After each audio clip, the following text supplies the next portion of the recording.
శంకరాచార్యుల వారు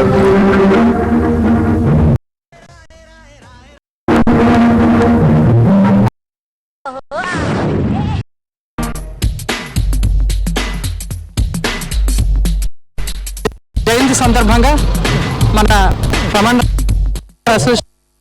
ఈ శోభాయాత్ర చాలా కడు రమ్యమైంది. అందరికీ కూడా భక్తి భావాన్ని పెంపొందించి గజపతి నగరంలో ప్రజా దర్బార్ నిర్వహించిన మంత్రి కొండపల్లి శ్రీనివాస్ సమస్యల పరిష్కారమే కూటమి ప్రభుత్వ లక్ష్యమని స్పష్టీకరణ.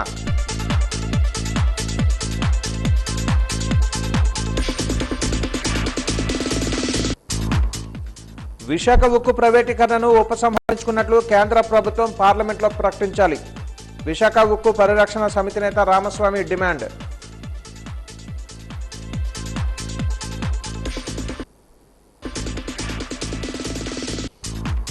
ముస్లిం యంగ్ మ్యాన్ అసోసియేషన్ ఆధ్వర్యంలో ఉచిత సుంతి శిబిరం. సుంతి శస్త్రచికిత్స ఆరోగ్యానికి మంచిదన్న ఎన్టీఆర్ వైద్య సేవ ట్రస్ట్ చైర్మన్ సీతంరాజు సుధాకర్. వాగ్గేయంలో మనం చూస్తూ ఉంటాం. అటువంటి 118వ చదువుకొని ప్రయోజకుడై కన్నవారి కలలు నిజం చేయాల్సిన వయసు అది. కానీ ఆ 13 ఏళ్ల కుర్రాడు మాత్రం షార్ట్ కట్లో డబ్బులు సంపాదించాలనుకున్నాడు. నగరంలోని ఒక స్క్రాప్ షాప్లో ఎవరూ లేని సమయంలో చూసి లోపలికి దూరాడు.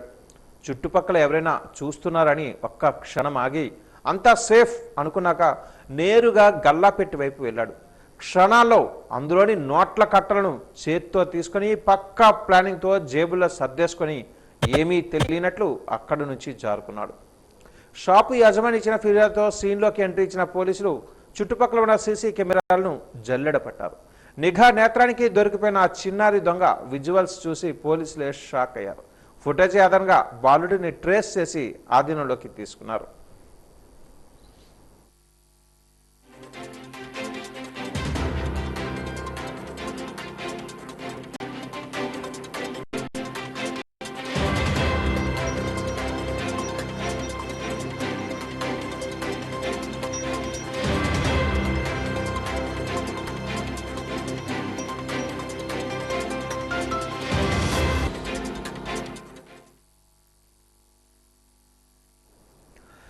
వండి తింటున్న ఆహార పదార్థాల కంటే ప్రకృతి ప్రసాదించిన సహజ సిద్ధమైన ఆకుకూరలు, కాయగూరలు, దుంపలు, పళ్ళు వంటివి పచ్చివే ఆహారంగా తీసుకోవడం ద్వారా సంపూర్ణ ఆరోగ్యాన్ని పొందుతారని పార్వతీపురానికి చెందిన డాక్టర్ రామ్మోహన్ రావు అన్నారు.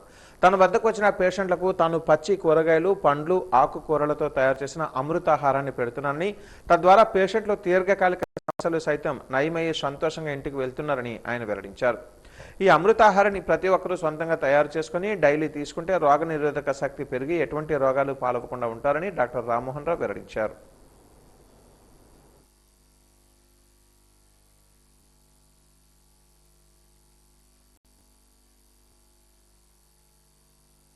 ఇండియా మొత్తం మీద ఈ పార్వతీపురం కర్షక మహర్షి హాస్పిటల్లో ఈ కార్యక్రమం జరుగుతున్నట్టుగా ఇంకే హాస్పిటల్లో జరగలేదు.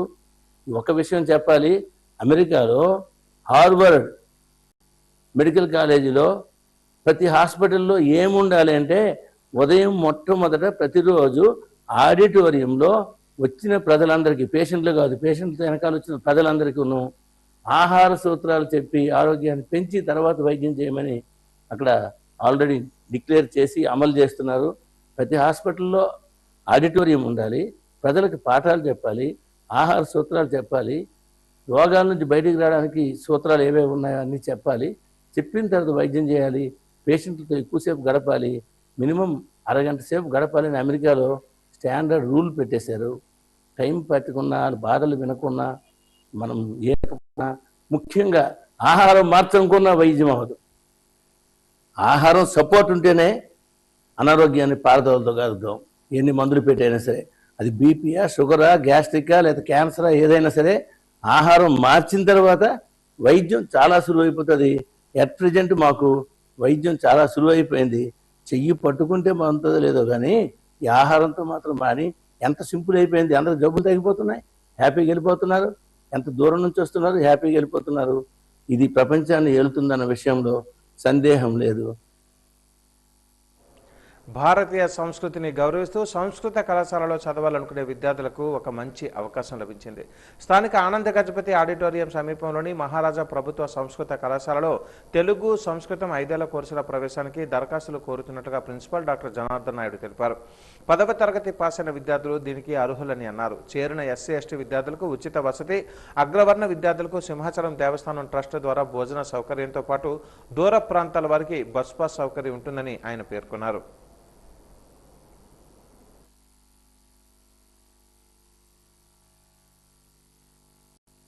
మహారాజా ప్రభుత్వ సంస్కృత కళాశాలలో 10వ తరగతి పూర్తి చేసిన విద్యార్థులకు తెలుగు 5 సంవత్సరాల కోర్సు మరియు సంస్కృతం 5 సంవత్సరాల కోర్సు ప్రవేశాలు ప్రారంభమయ్యాయి. ఈ కోర్సుల్ని బిఏ ఓరియంటల్ కోర్సెస్ అని కూడా అంటారు.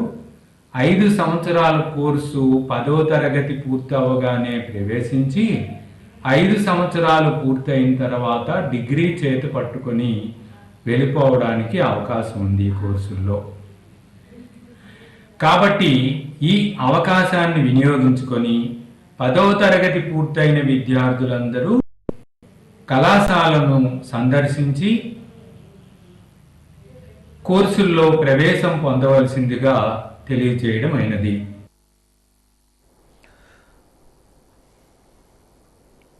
నగరపాలక సంస్థ పరిధిలో నివాసిస్తున్న ప్రతి ఒక్కరూ ఇళ్ల గణన సర్వేకు పూర్తి స్థాయిలో సహకరించాలని నగరపాలక సంస్థ సహాయ కమిషనర్ అప్పలరాజు పిలుపునిచ్చారు. ఈ సందర్భంగా ఆయన మాట్లాడుతూ వార్డు సచివాలయాల సిబ్బంది ప్రతి ఇంటికి వచ్చి ఇల్లు, ఇంట్లోని వాతావరణం, అందులో ఉన్న వసతులు, సౌకర్యాలు తదితర వివరాలను సేకరిస్తారని తెలిపారు. సిబ్బంది అడిగే ప్రశ్నలకు ప్రజలందరూ సరియైన సమాచారాన్ని ఇచ్చి సర్వే విజయవంతానికి సహకరించాలని కోరారు. మొదటగా చేపట్టిన ఈ ఇళ్ల గణన సర్వే ప్రక్రియ పూర్తయిన తర్వాతే తదుపరి దశ జనాభా గణన ప్రక్రియ ప్రారంభమవుతుందని సహాయ కమిషనర్ అప్పలరాజు ఈ సందర్భంగా స్పష్టం చేశారు. మే 1వ తారీఖు నుండి 30 వరకు కూడా ఇండ్ల గణన వర్క్ కంప్లీట్గా అవుతుంది. ప్రజెంట్ అందరూ కూడా మా సచివాలయ సిబ్బంది, అదేవిధంగా మిగతా కార్యాలయ సిబ్బంది కూడా ఎన్యూమరేటర్లుగా, సూపర్వైజర్లుగా మరి మీ వద్దకు వస్తున్నారు. ఇప్పటికే జనాభా గణన ఇంచుమించు మనకి ఒక 60% వరకు పూర్తయింది ఇండ్ల గణన అంతా కూడా. కాబట్టి దయచేసి మీరు అందరూ కూడా వారికి సహకరించి మనకి ఈ 20 తారీఖు లోపు 100% ఇండ్ల గణన పూర్తయినట్లు సహకరించవలసిందిగా కోరుతున్నాను. ఎందుకంటే ఈ ఇండ్ల గణన పూర్తి అయితే వచ్చే సంవత్సరం 27 ఫిబ్రవరిలో జనాభా ఉంటుంది. అప్పుడు మన తాలూకా డీటెయిల్స్ అన్నీ కూడా ఇండివిజువల్గా మన పాపులేషన్ డీటెయిల్స్ అన్నీ కూడా వాళ్ళు తీసుకుంటారు. ప్రస్తుతానికైతే మనకి మన నగరపాలక సంస్థ పరిధిలో, మన వార్డులో, మన సచివాలయ పరిధిలో ఎన్ని హౌస్ హోల్డ్స్ ఉన్నాయి, ఎన్ని ఇల్లులు ఉన్నాయి, ఆ ఇల్లు ఏ స్వభావంగా ఉన్నాయి, ఎంతమంది నివసిస్తున్నారు, క్లుప్తంగా ఇన్ఫర్మేషన్ తీసుకుంటారండి. దీనివల్ల ఎటువంటి ఇబ్బందులు లేవు. దీనివల్ల ఏవో స్కీమ్స్కి ఇబ్బంది అవుతుందని చెప్పేసి మీరు అపోహలేమి పడవద్దు. ఈ సమాచారం అంతా గోప్యంగా ఉంటుంది. వేసవి తీవ్రత పెరుగుతున్న నేపథ్యంలో నగర ప్రజలకు త్రాగునీటి సమస్య ఏర్పాట్లు చేస్తున్నట్లుగా నగరపాలక సంస్థ ఎగ్జిక్యూటివ్ ఇంజనీర్ ప్రసాద్ తెలిపారు. ఎండల కారణంగా భూగర్భ జలాలు, నీటి మట్టాలు అడుగంటుతున్న పరిస్థితిని ఎదుర్కొనేందుకు నగర పరిధిలోని బోరుబావులను పునరుద్ధరిస్తున్నట్లుగా పేర్కొన్నారు. దీంతో పాటు నెల్లుమర్ల, తాటిపూడి తదితర ప్రధాన జలాశయాల వద్ద నీటి లభ్యత, ప్రస్తుత పరిస్థితులను నిరంతరం అంచనా వేస్తూ తగిన ప్రత్యామ్నాయ ఏర్పాట్లు చేశామని ఆయన స్పష్టం చేశారు. వేసవిలో త్రాగునీటి సరఫరాలో ఎలాంటి అంతరాయం కలగకుండా మున్సిపల్ యంత్రాంగం పూర్తి స్థాయిలో అప్రమత్తంగా ఉంటుందని ఈఈ ప్రసాద్ వివరించారు. భాగంగానే సమ్మర్ యాక్షన్ ప్లాన్లో భాగంగా ఒక 133 లక్షలతో వర్క్స్ శాంక్షన్ చేసి ఇవన్నీ కూడా ఇంప్లిమెంట్ చేసాం. లక్కీగా లాస్ట్ టైం వర్షాలు కూడా సమృద్ధిగా పడడం వల్ల రిజర్వాయర్స్లో కూడా సమృద్ధిగా వాటర్ ఉంది. చంపావతి నదిలో రివర్బెడ్ కంప్లీట్గా ఎండిపోయినప్పటికీ ఆ పైన యాండ్రా రిజర్వాయర్లో వాటర్ మనకి ఎప్పుడు అవసరమైతే అప్పుడు రిలీజ్ చేసి ఊటబావులన్నింటినీ రీఛార్జ్ చేసి మన నెల్లిమర్ల, అలాగే కింద రామతీర్థాలు దగ్గర ఉన్న మన వెల్స్ అన్నీ కూడా రీఛార్జ్ చేయడం జరుగుతుందండి. ఎప్పటికప్పుడు ఇరిగేషన్ అథారిటీస్తో మేము మాట్లాడి కలెక్టర్ గారు కూడా వాళ్ళకి డైరెక్ట్గా ఇన్స్ట్రక్షన్స్ ఇవ్వడం జరిగింది. మనకి ఎప్పుడు అవసరమైతే అప్పుడు వాళ్ళు రిజర్వాయర్ నుంచి వాటర్ వదులుతున్నారు. సో నెల్లిమర్ల నుంచి వచ్చే వాటర్ సప్లై 60 MLD కూడా వితౌట్ ఎనీ ఎఫెక్ట్ ప్రతిసారి ఇచ్చినట్టుగానే రోజు విడిచి రోజు నీటి సప్లై జరుగుతుంది. ఆంధ్రప్రదేశ్ వ్యవసాయ కార్మిక సంఘం జిల్లా కోశాధికారి కొల్లి సాంబమూర్తి మాట్లాడుతూ ఈరోజు మండు టెండలు ఉన్నాయి, జాగ్రత్తలు తీసుకోవాలి, వడదెబ్బ తగలకుండా ప్రజలకు అన్ని సౌకర్యాలు మరియు జాగ్రత్తలు తీసుకోవాలని ఒకవైపు పార్వతీపురం మన్యం జిల్లా కలెక్టర్ పత్రికా ప్రకటన ఇస్తున్న నేపథ్యంలో ఇంకోవైపు మండు టెండర్లో ఉపాధి కూలీలకు 2 పూటల పని కల్పించడం ఎంతవరకు కరెక్ట్ అని ఈ సందర్భంగా కేంద్ర రాష్ట్ర ప్రభుత్వానికి తెలియజేస్తున్నామని అన్నారు. ఇలాంటి సందర్భంలో ఈరోజు వామపక్ష పార్టీల మద్దతుతో కాంగ్రెస్ ప్రభుత్వం 2006లో ప్రారంభించిన జాతీయ గ్రామీణ ఉపాధి హామీ చట్టం ప్రకారం కూలీలందరూ పూర్తి స్థాయిలో నేటికి పని కల్పించడం లేదని, కొంతమందికి పని ఇస్తున్నారని మరికొంతమందికి పని కల్పించడం లేదని, కాబట్టి వెంటనే మండలంలో 31 పంచాయతీలకు సంబంధించి ఉపాధి కూలీలందరికీ పని కల్పించాలని డిమాండ్ చేశారు. పెట్టడం వల్ల ఉపాధి హామీ కూలీలు పనులు చేయలేక చాలా ఇబ్బంది పడే పరిస్థితి ఉంది. మొగుడికి పేసేపు అయితే పెళ్ళానికి లేదు, పెళ్ళానికి అయితే మొగుడికి లేదు, ఇద్దరు కూడా పనికి వెళ్లకుండా ఉండే పరిస్థితి ఉంది. ఇలాంటి సందర్భంలో ఉపాధి హామీ కూలీలకి ఈ పథకాన్ని దూరం చేసే విధంగా బడా పెట్టుబడిదారులకి, కార్పొరేట్లకి ఈ అనుకూలంగా ఉండే ఈ పథకాన్ని తేవడం చాలా అన్యాయం తెలియజేస్తున్నాం. కాబట్టి గీత కార్మికులకు కూటమి ప్రభుత్వం అండగా ఉంటుందని రాష్ట్ర శెట్టి బలిజ కార్పొరేషన్ చైర్మన్ కుడిపూడి సత్యబాబు అన్నారు. విజయనగరం జిల్లా పర్యటనలో భాగంగా ఈరోజు పైడిమంబ యాత సంక్షేమ సంఘం ఆధ్వర్యంలో యూత్ హాస్టల్ ఏర్పాటు చేసిన సమావేశానికి ఆయన ముఖ్య అతిథిగా హాజరయ్యారు. ఈ సందర్భంగా ఆయన మాట్లాడుతూ గీత కార్మికుల సమస్యలను రాష్ట్ర మంత్రి నారా లోకేష్ దృష్టిలో పెట్టడం జరిగిందన్నారు. సానుకూలంగా స్పందించారని అన్నారు. గత వైసీపీ ప్రభుత్వంలో ఒక గీత కార్మికుడికి కూడా న్యాయం జరగలేదని అన్నారు. కూటమి ప్రభుత్వంలో ప్రమాదవశాత్తు గీత కార్మికులు చెట్ల మీద నుంచి పడిపోతే ఎక్స్గ్రేషియో అదే విధంగా చర్యలు తీసుకుంటున్నామని అన్నారు. ఈ సమావేశంలో అప్పారావు, కొలుసు శ్రీనివాసరావు, అప్పన్న, ఎర్నిదేవుడు తదితరులు పాల్గొన్నారు.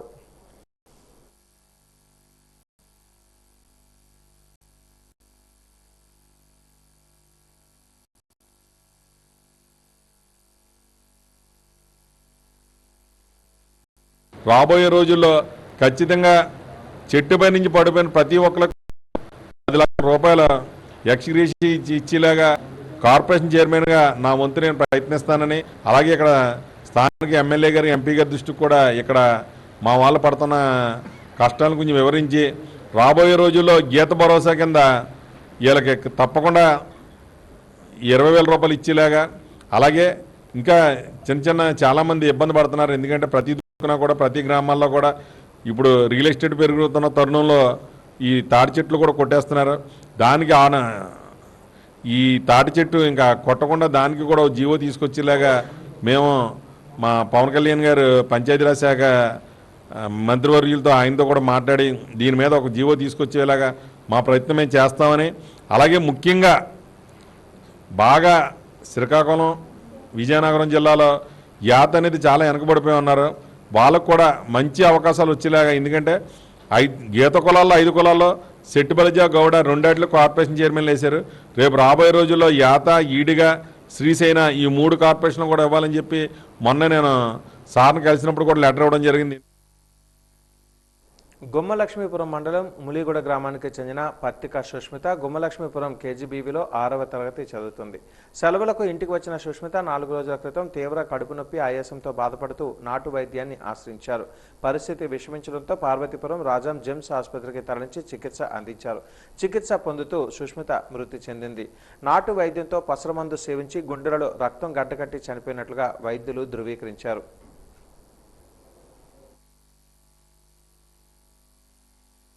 అంటూ 1 వీక్ ప్లస్ అవుతుంది సార్. కానీ మెయిన్ ప్రాబ్లం అంటే స్టమక్ పెయిన్ సార్. నాటు పెట్టారా? నాటు మందులు అంటే వేటి పెట్టలేదు సార్. తీసుకొని వెళ్ళలేదు నాటు మందులకి. తీసుకెళ్ళలేదు నాటు మందు అంటే జస్ట్ తేడానికి వెళ్ళారు, కానీ అది తాగలేదు సార్, తాగిపించలేదు కూడా. అది నాటు మందు అంటే జస్ట్ ఎక్కడ అంటే అయినా తను తాగలేదు సార్, తీసుకొని వెళ్ళలేదు కూడా. ఇంకా అక్కడ నుంచి మరి వేరే ప్లేస్ కూడా ఎక్కడికి తీసుకొని వెళ్ళలేదు సార్. అంటే ఎక్కువగా హార్ట్ ప్రాబ్లమ్ చెప్పారు సార్. హార్ట్ ప్రాబ్లం, దాంతోపాటు కిడ్నీ, ఇంకా మనకి ఏంటంటే హార్ట్ పెయిన్ వల్ల, మంచి హార్ట్ ప్రాబ్లం వల్ల బ్లడ్ ఎయిటీ సర్క్యులేషన్ అవ్వక హార్ట్లోనే ముద్దైపోయిందని చెప్పి దాంతో పాటు లంగ్స్కి బ్లడ్ దిగిపోతుంది అని చెప్పారు. ఫస్ట్ మంది అయితే ఏమీ ఫస్ట్ మంది ఏమి లేదు. విజయనగరం జిల్లాలోని ఉద్యాన పంటలను ప్రోత్సహించడానికి కేంద్ర రాష్ట్ర ప్రభుత్వాలు రైతులకు ఊతమిస్తున్నాయి. ఉద్యానవన పంటలు ఏ విధంగా పండిస్తున్నారు, వాటిని పండించడం ద్వారా రైతులు ఎలాంటి లాభాలు అందుతున్నాయో వాచ్ ది స్టోరీ. విజయనగరం జిల్లా కేంద్రంలోని పూల్బాగ్ సుబ్రహ్మణ్య స్వామి కోవెల వెనుక భాగంలో ఉన్న ఇండియన్ గ్యాస్ గోడౌన్ ప్రాంతంలో కొందరు రైతులు ఉద్యానవన పంటలు వేసి పలువురికి ఆదర్శంగా నిలుస్తున్నారు. ఏంటి పట్టణంలో పంటలు అనుకుంటున్నారా? నిజంగా పట్టణంలో కూడా పంటలు వేసి ఔరా అనిపిస్తున్నారు. ఆకుకూరలు, తోటకూర, పాలకూర ఎక్కువగా పండిస్తున్నారు. వంకాయలు, బీరకాయలు కూడా పండిస్తున్నారు. మధ్యలో బొప్పాయి తోటను కూడా వేశారు. సుమారు 30-40 సంవత్సరాల నుంచి కూడా ఈ ప్రాంతంలో పంటలు పండిస్తున్నారు. వీరికి అన్నదాత సుఖీభవ నుండి నిధులు సమకూరుతున్నాయి. బోర్ల సహాయంతో ఉద్యానవన పంటలు పండిస్తున్నారు. కుటుంబాల మొత్తం ఇక్కడ పని చేసుకుంటూ జీవనం సాగిస్తున్నారు. పంట సక్రమంగా పండినట్లయితే లాభాలు వస్తాయని వారు చెబుతున్నారు.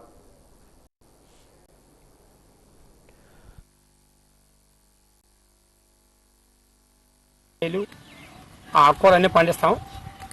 మరి అన్నీ ఉంటాయండి. క్యాబేజీ సీజన్లో క్యాబేజీ, కొత్తిమీర, గోంగూర ఇలాగ అన్నీ పండిస్తాం. అంటే మరి సీజన్ బట్టేనండి. అప్పుడు మంచి డిమాండ్గా ఉంటే డబ్బులు పర్వాలేదు. తర్వాత ఏమైనా సవక అయిందంటే మటుకు మాత్రం ఆ మదుపులే రావు. పెట్టుబడి రాదు. ఇప్పుడు ఇది ఉందంటే బీర ఉందంటే దీనికి కంప పెట్టాలి, దీనికి వైర్ కట్టాలి, దానికి తెవ్వ కట్టాలి, దానికి దాళాలు అల్లాలి. అంతా కూలీలు పెట్టి చేయాలంటే మదుపే, కానీ మనకి పెట్టుబడి రాదు. అది ఒక వ్యవసాయం ఒక దాకా పని చేయలేక మానుకోలేక ఈ వ్యవసాయం నమ్ముకో అలా ఉంటానన్నమాట. మార్కెట్కే గంట స్తంభంకే అక్కడ ఎక్కువ తక్కువ మరి కిడిమే వాళ్ళు మామూలు రిటైల్ ఇచ్చేస్తాం. అది చిల్లరని అమ్ముకుంటాం. ఇది మన మొత్తం 3 ఎకరాలు ఉంటుందండి. 10 మంది కుటుంబాన్ని చేస్తాను.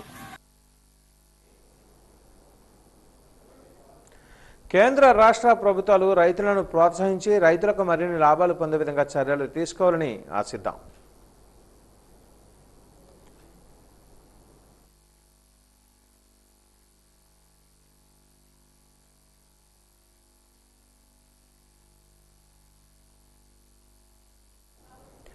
వేసవిలో దాహార్తని తీర్చేందుకు మహేశ్వరి ప్రగతి అనే స్వచ్ఛంద సంస్థ ఒక అడుగు ముందుకు వేసింది.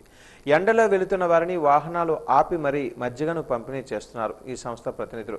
నగరంలోని చిన్న వీధిలో అనూప్ ఎంటర్ప్రైజెస్ షాప్ వద్ద గత నెల 20వ తేదీ నుంచి చలివేంద్రాన్ని నిర్వహిస్తున్నారు. ప్రతిరోజు మహేశ్వరి ప్రగతి సంస్థ ప్రతినిధులు మజ్జిగ పంపిణీ నిర్వహిస్తున్నారు. ఈ 26 రోజులలో కొన్ని రోజులు ద్రాక్ష రసము, మామిడి పండ్ల రసము, రసనాలు కూడా పంపిణీ చేశారు. మే 31వ తేదీ వరకు మజ్జిగ పంపిణీ నిర్వహిస్తున్నట్లుగా సంస్థ అధ్యక్ష కార్యదర్శులు అజయ్ మొహతా, గోవింద్ రాఖీలు తెలిపారు. వేసవిలో ఎండ వేడిమిని తగ్గించేందుకు కాస్త ఉపశమనం కలిగించడానికి చలివేంద్రాన్ని ఏర్పాటు చేయడం జరిగిందని అన్నారు. మహేశ్వరి మహిళా మండలి సభ్యులు కూడా ఈ కార్యక్రమం విజయవంతం అవ్వడానికి సహకరిస్తున్నారని చెప్పారు.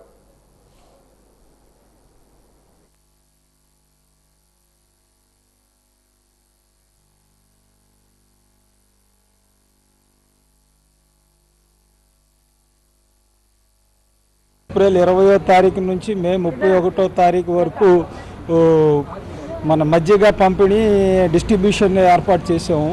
మహేశ్వరి ప్రగతి మండలి తరపున చేస్తున్నారు. దీంట్లో పార్టిసిపేషన్ చేయడానికి లేడీస్, యూత్ వింగ్ వీళ్ళందరూ వస్తున్నారు. మహేశ్వరి మహిళా మండలి కూడా ఉత్సాహంగా వచ్చి పాల్గొంటున్నారు. అయితే ఒకటి ఏంటంటే ఈ మజ్జిగ తయారు చేయడానికి మేము ప్రత్యేకించి మన విజయనగరం గౌ సంరక్షణ సమితి గౌశాల నుండి అక్కడి నుండి వస్తున్న ఆవు పాలు స్వేచ్ఛంగా తీసుకొచ్చి దాన్ని పెరుగుగా మార్చేసి దాంట్లో మినరల్ వాటరే కలిపేసి పూర్తిగా ఆర్గానిక్ అండ్ హైజెనిక్ మజ్జిగ వితరణ చేస్తున్నాం. పిల్లలు వచ్చి ప్రోత్సాహంగా అందరూ పార్టిసిపేట్ చేస్తున్నారు. కొన్నాళ్ళు నిన్న 16వ తారీఖుకి మ్యాంగో జ్యూస్ డిస్ట్రిబ్యూట్ చేసాం. ఆ మధ్యన 2 రోజులు రసనా డిస్ట్రిబ్యూట్ చేసాం, గ్రేప్ జ్యూస్ డిస్ట్రిబ్యూట్ చేసాం. 31వ తారీఖు వరకు డిస్ట్రిబ్యూట్ చేస్తాం. ఆర్గనైజేషన్ ప్రతిరోజు 2-3 చందాలు వేసుకొని ఈ డబ్బులతోటి గోశాల సంరక్షణ నుండి అక్కడ పూర్తిగా పాలు ఎవరికి ఇవ్వకుండా వీరు సుమారు 40 లీటర్లు పాలు తీసుకొచ్చి తోడుపెట్టి లేడీస్ ఉదయం 8 గంటకి ఇక్కడికి వచ్చి ఐసు ఇవన్నీ ఉప్పు ఇవన్నీ జీలకర్ర ఇవన్నీ దంచి ఇక్కడే కలిపి క్రషర్ చేసి ఫ్రెష్గా అందరికి ఇస్తున్నారు. కనీసం 3 రోజులు అనుకొని స్టార్ట్ చేసి భయపడ్డారు. కానీ ఇప్పుడు ప్రతిరోజు 2-3 స్టూడెంట్స్ అందరూ యువకులే మా పాకెట్ మనీ ఇస్తామని చెప్పేసి స్టార్ట్ చేశారు. ఇది 10 మందికి ఎంత ఉపయోగమైంది. మెయిన్ చిన్నవీధి సెలెక్ట్ చేయడానికి రీజన్ కూడా ఏంటంటే చిన్నవీధిలోని పల్లెటూరు నుంచి చాలామంది వస్తున్నారు. ఇక్కడ చాలా లేబర్ ఉన్నారు ఈ వీధిలో. ప్లస్ ఈ 2 బ్యాంకులు ఇక్కడ ఉండడం వల్ల చాలా ఈ డాక్టర్ మైళ్ళు వీళ్ళు వస్తున్నారు. ఈ ఎండాకాలంలోని వాళ్ళకి చూస్తున్నాం వెయిటింగ్, ఈ దీనివల్ల ఈ డిహైడ్రేషన్స్ ఇవన్నీ చూసి మేము కరెక్ట్గా ఈ టైం సెలెక్ట్ చేయడం కూడా అదొకది. మెయిన్ దీనికి క్రెడిట్ మాత్రం మా సొసైటీ యంగ్స్టర్స్కి, మెయిన్ పిల్లలు అబ్బాయిలు అమ్మాయిలు ఎవ్రీ డే 2 hours ఇక్కడ చేస్తున్నారు. నాయీ బ్రాహ్మణ వెల్ఫేర్ సొసైటీ ఆధ్వర్యంలో ప్రెస్ క్లబ్లో 10వ తరగతి ఫలితాల్లో 500 మార్కులు సాధించిన విద్యార్థులకు అభినందన కార్యక్రమాన్ని నిర్వహించారు. ఈ సందర్భంగా సొసైటీ నాయకులు పి శివప్రసాద్, డాక్టర్ అరవిందులు మాట్లాడుతూ 10వ తరగతి పరీక్షలలో ఉత్తమ ఫలితాలు సాధించిన వారందరికీ అభినందనలు తెలియజేశారు. ఉన్నతమైన చదువులు చదివి సమాజ స్థాపనకు కృషి చేయాలని అన్నారు. 10వ తరగతి పరీక్షలలో 500 మార్కుల కంటే ఎక్కువ వచ్చే వరకు ప్రోత్సహించడం జరుగుతుందని చెప్పారు. ఈ కార్యక్రమంలో స్పార్క్ పద్మనాభం, టీవీ దుర్గారావు, ఉపాధ్యాయులు రమణ, ప్రసాద్, అప్పారావు తదితరులు పాల్గొన్నారు.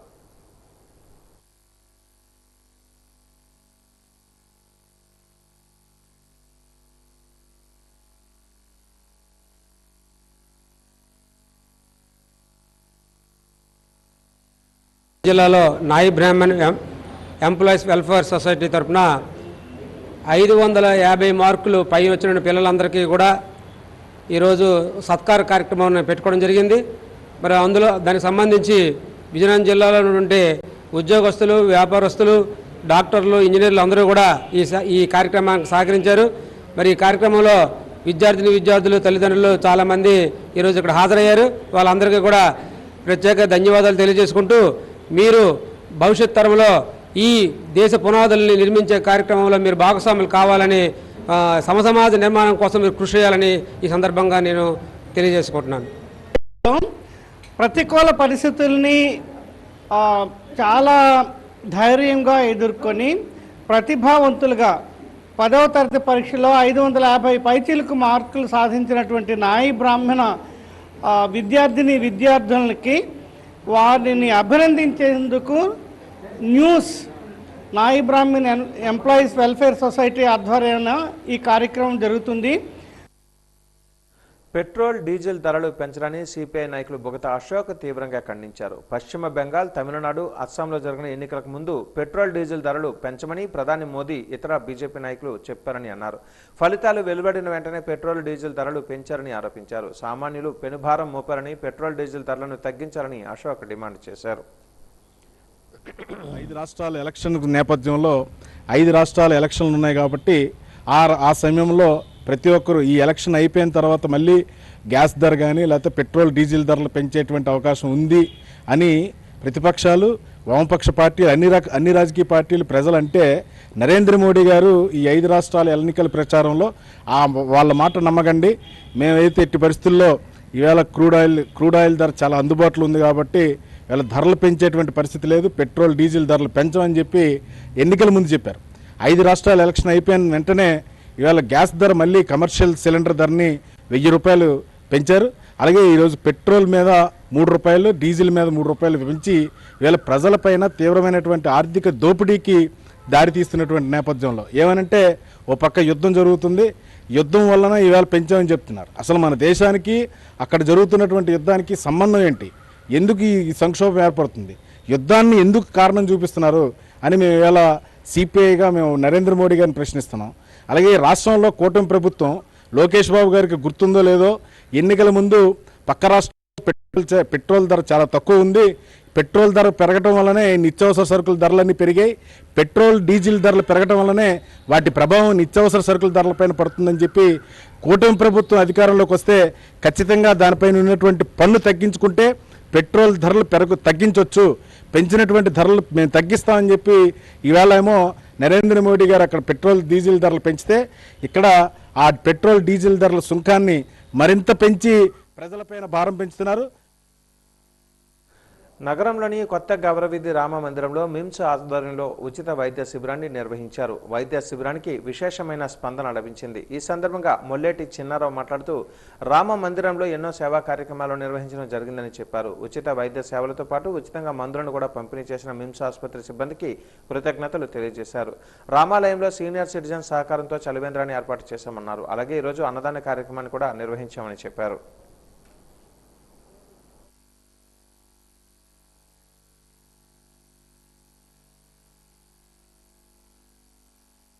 రామమందిరం వద్ద ఉచిత మెడికల్ క్యాంప్ పెట్టడం జరిగింది. ఈ ఉచిత మెడికల్ క్యాంప్కి మాకు అన్ని రకాలుగా సహకరించిన వారు మిమ్స్ హాస్పిటల్ వారి యొక్క డాక్టరు మరియు వారి యొక్క యాజమాన్యం వారు ఈరోజు ఉచితంగా అనేక రకమైన వ్యాధులకి వారు ఉచితంగా ట్రీట్మెంట్ చేయడమే కాకుండా ఉచితంగా మందులు కూడా ఇస్తున్నారు. వారు చిన్నపిల్లల వైద్య నిపుణులు కూడా ఇక్కడికి వచ్చి ఉన్నారు. అలాగే ఆడవాళ్ళ యొక్క ఎటువంటి సమస్యలున్నా దాని చెకప్ కూడా ఇక్కడ ఉచితంగా చేయడం జరుగుతుంది. అలాగే జనరల్ సర్జరీ, జనరల్ మెడిసిన్, అలాగే కంటికి సంబంధించిన వ్యాధులకి, చిన్నపిల్లల యొక్క వ్యాధులకి, అలాగే అనేక రకమైన వ్యాధులకి 12 మంది డాక్టర్లు ఇక్కడికి వచ్చి వారి యొక్క సౌజన్యంతో వారు ఇక్కడ అందరికీ చెకప్ చేసి అలాగే ఉచితంగా కూడా ఇస్తున్నారు. వీరు అన్నదానం కూడా పెట్టడం జరిగింది. సుమారు ఒక 300 మందికి అన్నదానం పెట్టడం జరిగింది. అలాగే గత నెల రోజులు బట్టి అలాగే 3 నెలల వరకు ఇక్కడ ప్రతిరోజు ఈ యొక్క వయోవృద్ధుల సీనియర్ సిటిజన్ యొక్క సౌజన్యంతో మజ్జిగ పంపిణీ కూడా చేయడం జరుగుతుంది. కావున దేశవ్యాప్తంగా పెట్రోల్ డీజిల్ ధరలు లీటర్కు 3 రూపాయల చొప్పున పెరిగాయి. సిఎన్జిపై కేజీకి 2 రూపాయలు పెంచారు. పశ్చిమాసియాలో సంఘర్షణల నేపథ్యంలో చమురు సరఫరాలో అంతరాయం ఏర్పడటంతో ప్రపంచవ్యాప్తంగా పెట్రోల్ డీజిల్ కొరత ఏర్పడింది. ఈ నేపథ్యంలో వివిధ దేశాలు ఇంధన ధరలను పెంచాయి. భారత్లో కూడా ఇంధన ధరలు పెరిగాయి. హైదరాబాద్లో డీజిల్ ధర లీటర్ 98.96, పెట్రోల్ ధర లీటర్కు 110.85గా ఉంది. ఆంధ్రప్రదేశ్లో పెట్రోల్పై 3.29, డీజిల్పై 3.14 పైసల చొప్పున పెంచారు. అయితే తెలంగాణలో పెట్రోల్, డీజిల్పై 3 రూపాయల చొప్పున ధరలు పెరిగాయి. పెట్రోల్, డీజిల్ ధరలు పెరగడంతో ప్రయాణికులు ఎన్నో అవస్థలు పడుతున్నారు. సామాన్యులపై పెనుభారం మోపారని ఆవేదన వ్యక్తం చేస్తున్నారు. తక్షణమే పెట్రోల్, డీజిల్ ధరలు తగ్గించాలని ప్రయాణికులు కోరుతున్నారు. ద్విచక్ర వాహనదారులు ఆటోలు, మ్యాక్సీ క్యాబ్లు నడపడానికి అవసరమయ్యే డీజిల్ ధరలు సడన్ గా పెంచడంతో వారంతా ఆవేదన వ్యక్తం చేస్తున్నారు.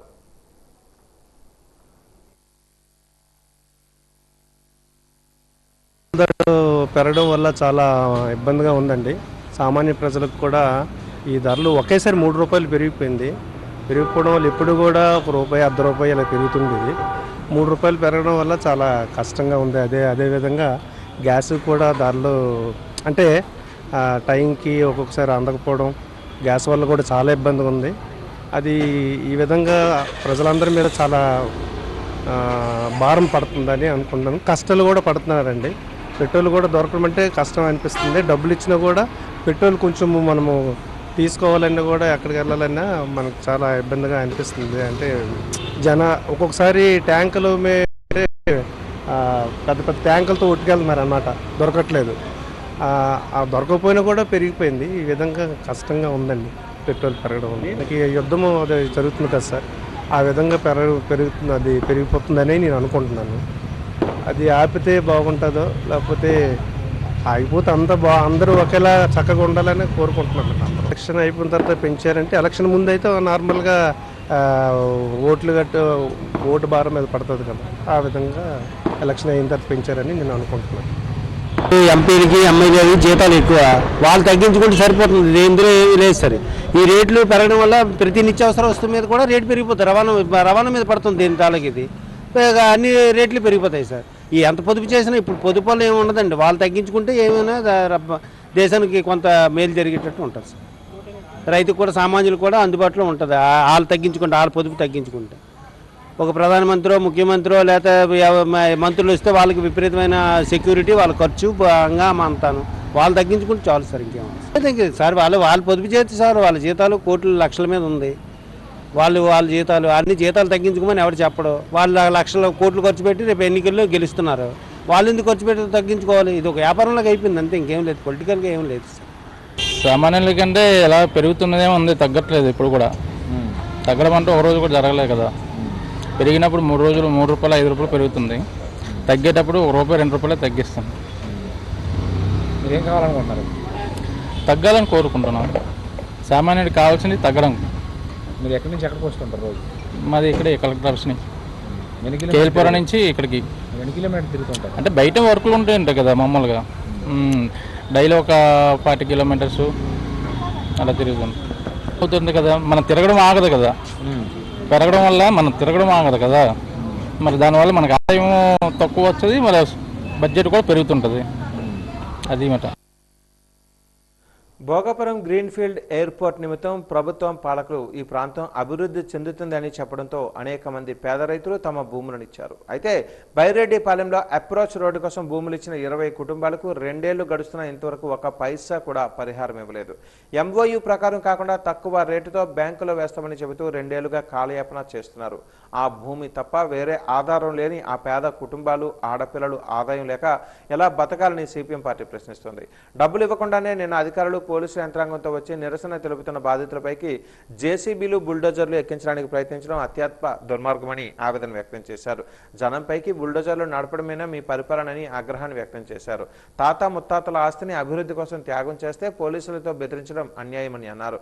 గతంలో ఎయిర్పోర్ట్ కోసం 15,000 ఎకరాలు అడిగితే సిపిఎం పోరాడి దాన్ని 2,700 ఎకరాలకు తగ్గించి రేటు పెరిగేలా చేసిందని చెప్పారు. ఇందులో పెద్దలు లాభపడినా ఈ పేదలు మాత్రం నష్టపోయారని అన్నారు.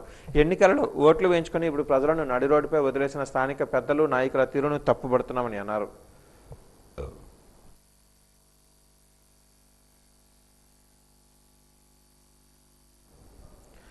మీ పార్సెల్లో డ్రగ్స్ దొరికాయి, మిమ్మల్ని డిజిటల్ అరెస్ట్ చేస్తున్నాం ఉన్నట్టుండి మీ ఫోన్లో ఈ మాటలు వినబడితే ఎవరికైనా గుండె ఆగినంత పని అవుతుంది. సరిగ్గా ఇలాంటి ఒక భయంకరమైన సైబర్ ఉచ్చులో పడి నిలువుల మునిగిపోతున్న ఒక యువతి కథే ఇప్పుడు సోషల్ మీడియాను షేక్ చేస్తుంది. సమాజంలో సైలెంట్గా సాగుతున్న డిజిటల్ అరెస్ట్ మోసాలపై నటుడు రాజీవ్ కనకాల, హీరోయిన్ పాయల్ రాజ్పూత్తో కలిసి చేసిన లఘు చిత్రం ఆసక్తికరంగా ఉంది. రాజీవ్ కాకి యూనిఫారంతో భయపెట్టే నకిలీ ఏసీపీ పాత్రలో నటించగా ఉన్నట్టుండి పిడుగు పడినట్లుగా అకౌంట్లన్నీ సీజ్ అవుతాయనే భయంతో పాయల్ పండించిన సన్నివేశం ప్రతి ఒక్కరిని కట్టిపడేస్తుంది. నకిలీ సెటప్తో సైబర్ ముఠాలు ఎలా ట్రాప్ చేస్తాయో కళ్ళకు కట్టినట్టుగా చూపించారు. ఈ ప్రజాహిత వీడియో అందరి చేత అమాయకుల మోసాలు బారిన పడకుండా ఉంటారని నెటిజన్లు అంటున్నారు.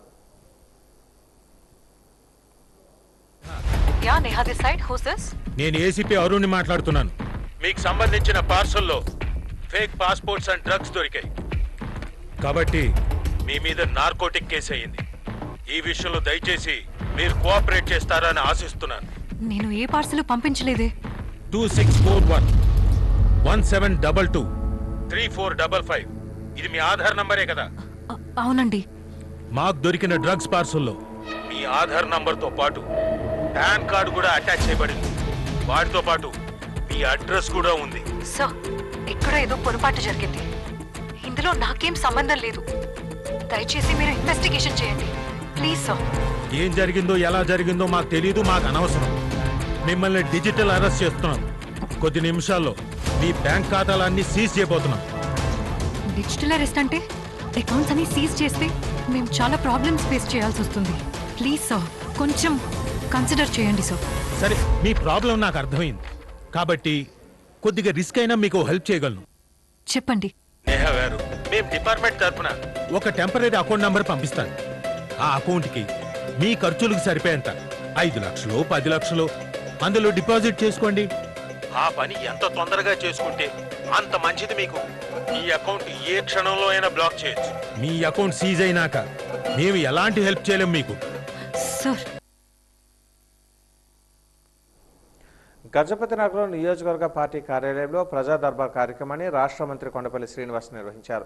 వివిధ ప్రాంతాల నుంచి తరలి వచ్చిన ప్రజలు, నాయకులు, కూటమి కార్యకర్తలను నేరుగా వారి సమస్యలను మంత్రికి వివరించారు. నియోజకవర్గ వ్యాప్తంగా ఉన్న అన్ని మండలాల నుంచి వచ్చిన ప్రజల సమస్యలు, వినతులను క్షుణ్ణంగా పరిశీలించి వాటిని త్వరితగతిన పరిష్కారానికి అధికారులతో మాట్లాడి తక్షణ చర్యలు చేపట్టడం జరిగింది. అలాగే పార్టీ కోసం శ్రమిస్తున్న కార్యకర్తలతో మాట్లాడి నియోజకవర్గ అభివృద్ధిపై చర్చించారు. ప్రజా సమస్యల పరిష్కారమే పరమావధిగా ఎల్లప్పుడూ ప్రజలకు అందుబాటులో ఉంటూ సేవ చేయడమే మన కూటమి ప్రభుత్వ లక్ష్యమని మంత్రి స్పష్టం చేశారు. వేస్ట్ మేనేజ్మెంట్ ఎలా చేయాలనేది కొత్త కార్యరూపం చేస్తాము. SWC సెంటర్స్ని ఏ రకంగా మనం ఉపయోగంలో తీసుకురావచ్చు, అందులో వచ్చినటువంటి ఉత్పత్తి ఏదైతే ఉన్నాయో దాన్ని మార్కెట్ ద్వారా ప్రొక్యూర్ చేయించి రైతులకి సబ్సిడీ రేట్లు ఇవ్వడానికి కూడా గవర్నమెంట్ ద్వారా ప్రతిపాదన ఉంది. అది కూడా భవిష్యత్ కాలంలో వస్తుంది. ఇవన్నీ ఎందుకు చెప్తున్నానంటే ప్రతి అంశాన్ని కూడా ఈరోజు రాష్ట్ర ప్రభుత్వం క్షుణ్ణంగా పరిశీలించి ఒక కొత్త ఒరవడి అనేది మనం చేసుకుంటాం. గడిచిన 2 సంవత్సరాల్లో అనేక అభివృద్ధి కార్యక్రమాలు మనం చేసుకున్నాం. రోడ్స్ వేసుకున్నాము, డ్రైన్ సిస్టమ్ వేసుకున్నాము, డ్రింకింగ్ వాటర్ ఫెసిలిటీకి శాంక్షన్స్ వచ్చే వర్క్స్ అవుతున్నాయి. అలాగే ఇంత దీర్ఘకాలికమైనటువంటి సమస్యలన్నీ కూడా ఒక్కొక్కటి పరిష్కారం చేసుకుంటున్నాం. హాస్పిటల్ కూడా వెళ్తున్నాం, హాస్పిటల్ కూడా మనం ఓపెన్ చేసుకొని దాని పూర్తి స్థాయిలో ఆపరేషన్స్కి మన ప్రజానికానికి ఇవ్వడం కూడా జరిగింది. అలాగే ప్రతి అంశాన్ని కూడా మనం దూరదృష్టితో పనిచేయడం జరుగుతుంది. కూటమి ప్రభుత్వం క్రీడలకు ఎంతో ప్రాధాన్యతనిస్తుందని సాప్ చైర్మన్ అనిమి రవినాయుడు తెలిపారు. జిల్లా పర్యటనలో భాగంగా విజయ్ స్టేడియంలో క్రికెట్ ముగింపు పోటీలకు ఆయన హాజరయ్యారు. దీనికి ముందుగా ఉత్తరాంధ్ర కల్పవల్లి పైడితల్లి అమ్మవారి రవినాయుడు దర్శించుకున్నారు. చైర్మన్కు ఆలయ సిబ్బంది ఘన స్వాగతం పలికారు. పైడితల్లి అమ్మవారికి రవినాయుడు ప్రత్యేక పూజలు నిర్వహించారు. ఈ సందర్భంగా ఆయన మాట్లాడుతూ పైడితల్లి అమ్మవారి ఆశీర్వచనాలు ప్రతి ఒక్కరిపై ఉండాలని కోరారు. పైడితల్లి అమ్మవారు ఎంతో శక్తివంతమైన తల్లి అని అభివర్ణించారు. రాష్ట్ర ప్రగతి పథంలో నడవడానికి ముఖ్యమంత్రి చంద్రబాబు నాయుడు, రాష్ట్ర విద్యాశాఖ మంత్రి నారా లోకేష్ అహర్నిశలు శ్రమిస్తున్నారని తెలిపారు. కార్యక్రమంలో టీడీపీ నాయకులు, డిఎస్డీఓ వెంకటేశ్వరరావు తదితరులు పాల్గొన్నారు.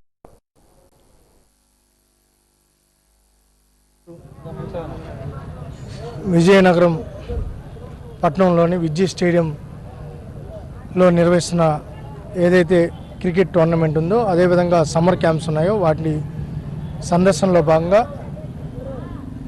విజయనగరం వస్తూ, విజయనగరం అంటే పైడితల్లి అమ్మవారు అందరికీ గుర్తొచ్చేది. ఆ అమ్మను దర్శనం చేసుకుంటే అందరూ ఆరోగ్యంగా ఉంటారు, ఆనందంగా ఉంటారు. ఆ తల్లి దీవెనలు ఉండాలి.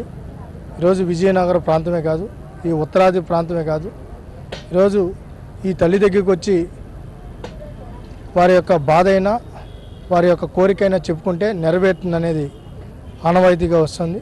ఆ తల్లిని దర్శించుకోవడం జరిగింది. ఈరోజు వేరే పండితులు కానీ అదేవిధంగా ఇక్కడ ఉన్న ఎవరైతే సభ్యులు ఉన్నారో బోర్డు సభ్యులు కానీ అదేవిధంగా మన నాయకత్వం కానీ దగ్గరుండి దర్శనం చేయించడం జరిగింది. అమ్మవారి దర్శనం బాగైంది. ఈరోజు అమ్మవారి ఆశీర్వాదంతో కూటమి ప్రభుత్వం సమర్థవంతంగా ముందుకెళ్తోంది. సంక్షేమ పథకాలు అందిస్తున్నాం. అదేవిధంగా మంచి కార్యక్రమాలు జరుగుతున్నాయి, అభివృద్ధి జరుగుతోంది, పరిశ్రమలు వస్తున్నాయి, పెట్టుబడులు వస్తున్నాయి, యువతకు ఉపాధి అవకాశాలు కలుగుతుంది. ఆ తల్లి దీవెనలతో చంద్రబాబు నాయుడు గారికి, లోకేష్ గారికి, పవన్ కళ్యాణ్ గారికి, ఇక్కడున్న శాసనసభ్యులకి అదేవిధంగా పార్లమెంటు సభ్యులకి ఆ తల్లి దీవెనల నుండి మరింత ముందుకు సాగే విధంగా, మరింత మనోధైర్యాన్ని ఇచ్చే విధంగా, శక్తినిచ్చే విధంగా కోరుకుంటూ ప్రజలందరూ ఆరోగ్యంగా ఉండాలని తల్లిని కోరుకోవడం జరిగింది. పెట్రోల్, డీజిల్ ధరలు పెంచడాన్ని కాంగ్రెస్ పార్టీ జిల్లా అధ్యక్షులు విద్యాసాగర్ తీవ్రంగా ఖండించారు. జిల్లా కాంగ్రెస్ పార్టీ కార్యాలయంలో ఆయన కాంగ్రెస్ పార్టీ నాయకులతో కలిసి మీడియాతో మాట్లాడారు. పెట్రోల్, డీజిల్ ధరలు ఆకాశాన్ని అంటుతున్నాయని అన్నారు. రాష్ట్రం అభివృద్ధి వైపు నడుస్తూ ఉంటే ముఖ్యమంత్రి చంద్రబాబు చెబుతున్నారని, నిత్యావసర ధరలు పెరుగుతుంటే రాష్ట్రం ఎక్కడ అభివృద్ధి చెందిందో చెప్పాలని ఆయన ఈ సందర్భంగా ప్రశ్నించారు. సామాన్యులపై పెనుభారం మోపాలని, పెట్రోల్, డీజిల్ ధరలను తగ్గించాలని డిమాండ్ చేశారు. ఈ మీడియా సమావేశంలో కాంగ్రెస్ పార్టీ నాయకులు శ్రీనివాసరావు, బోరా ఈశ్వర్ యాదవ్ తదితరులు పాల్గొన్నారు. కూటమి ప్రభుత్వం చేస్తున్న విధి విధానాల్లో కానీ వాళ్ళు చేస్తున్న అరాచకాల్లో కానీ ఇది ఒక ఉదాహరణ అని చెప్పాలి. మొన్నటి వరకు గ్యాస్ భారం ప్రజల మీద ఎక్కువగా ఉంది అనుకుంటే అది కొరత నివారణ అవ్వకముందే మళ్ళీ ఈ డీజిల్, పెట్రోల్ ధరలు పెంచి ఇంకా అదనపు భారాన్ని పెంచుతున్నారు. ఇది ఎంతవరకు కరెక్ట్ అన్నది మేము ప్రశ్నిస్తున్నాము. ఈ కూటమి ప్రభుత్వం వైఫల్యాల్లో ఇదొక వైఫల్యం కింద మేము గుర్తించుతున్నాము. ఈనాడు కాంగ్రెస్ ప్రభుత్వమే వచ్చి ఉంటే ఈ ప్రజలకు ఇబ్బంది లేదు అని మేము ఖచ్చితంగా చెప్పగలం. ఇది ఇప్పుడున్న ప్రస్తుత ప్రభుత్వం గుర్తించి ప్రజలకు ఇబ్బంది లేకుండా ప్రజలకు కావాల్సిన నిత్యావసరాలు కానీ ఈ కనీస అవసరాలకు కానీ ఇబ్బంది లేకుండా, పన్నుల భారం పెంచకుండా ఈ పెట్రోల్ ధరలు, డీజిల్ ధరలు, గ్యాస్ ధరలు తగ్గించాలని మేము కోరుకుంటున్నాము. చంద్రబాబు నాయుడు గారు ఈరోజు ఆంధ్రప్రదేశ్ భారతదేశంలో ముందుందంటే అత్యధిక ధరలలో మరియు ఇంధనం ధరలలో ముందుందండి. ఢిల్లీ, భారతదేశ రాష్ట్ర రాజధాని ఢిల్లీలో ఈరోజు లీటర్ పెట్రోల్ ధర 97 రూపాయలు సుమారు ఉంటే, అదేవిధంగా ఢిల్లీని తన్నే రాజధాని అయినటువంటి అమరావతిలో 113 రూపాయలు, సుమారు 113 రూపాయల కంటే ఎక్కువ ఉండడం సిగ్గుపడాలండి. అదేవిధంగా మన దక్షిణ భారతదేశంలోనే మన పక్క రాష్ట్రాలతో పోల్చుకుంటే మన రాష్ట్రంలో ఇంధనం రేటుకు పక్క రాష్ట్రాల్లో ఉండే ఇంధనం రేటుకు సుమారు 7 రూపాయలకు మించి తేడా ఉంటుంది. ఇదేనా మన ఆంధ్రప్రదేశ్ రాష్ట్ర అభివృద్ధి? అలాగే వ్యాటు ట్యాక్స్ మిగతా రాష్ట్రాలతో పోల్చుకుంటే మన రాష్ట్రంలో 31% ఉండటం సిగ్గుచేటు. అలానే మీరు అదనపు భారం 4 రూపాయలు మరియు రోడ్డు సెస్ కింద 1 రూపాయి ఇంధనం మీద వేస్తున్న భారాన్ని మీరు రేపటి నుండే తగ్గించి ఆంధ్రప్రదేశ్ ప్రజలకు మేలు చేయాల్సిందిగా కోరుకుంటున్నాం. నగరంలోని పూల్బాగ్ లక్ష్మీ గణపతి కాలనీలో వెలిసిన మరిడిమాంబ అమ్మవారి చల్లదన మహోత్సవం అత్యంత వైభవంగా జరిగింది. సుమారు 3 శతాబ్దాల నుంచి కొలువై ఉన్న మరిడిమాంబ భక్తుల కోరిన కోరికలు తీర్చే కల్పవల్లిగా కొంగు బంగారంగా విరాజిల్లుతోందని ఆలయ ప్రాజెక్టు చైర్మన్ సముద్రాల నాగరాజు పేర్కొన్నారు. మహోత్సవాన్ని పురస్కరించుకొని ఆదివారం ఉదయం నుంచి అమ్మవారికి విశేష పూజలు, కుంకుమ పూజలు జరిగాయి. ఆలయ అర్చకులు కన్నబాబు అమ్మవారికి పంచామృత అభిషేకాలు నిర్వహించారు. అనంతరం నయన మనోహరంగా జమ్ముకల కథలతో ఆలయ ధర్మకర్త కర్రి వెంకటరమణ సిద్ధాంతి ఆధ్వర్యంలో అమ్మవారి ఊరేగింపు వైభవంగా సాగింది. సాంప్రదాయ జమ్ముకల కళాకారులు సన్యాసమ్మ, ఎరుకులమ్మ, ప్రకాష్ బృందం మరిడిమాంబ చరిత్రను గానం చేస్తూ నృత్యాల నడుమ సాగిన ఈ ఊరేగింపు భక్తులను విశేషంగా ఆకట్టుకుంది.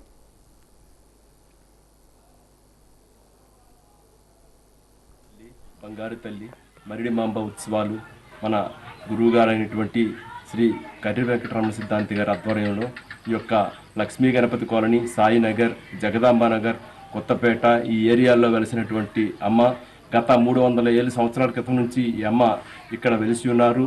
ఈ అమ్మను దర్శించుకున్న భక్తులకు సకల శుభాలు జరుగుతున్నాయి, అందులో సందేహం లేదు. ఇక్కడ ఈరోజు 17వ తేదీ అమ్మవారికి చల్లదన మహోత్సవాన్ని గురువుగారైనటువంటి కర్రి వెంకటరమణ సిద్ధాంతి గారి ఆధ్వర్యంలో ఈరోజు ఏర్పాటు చేయడం జరిగింది.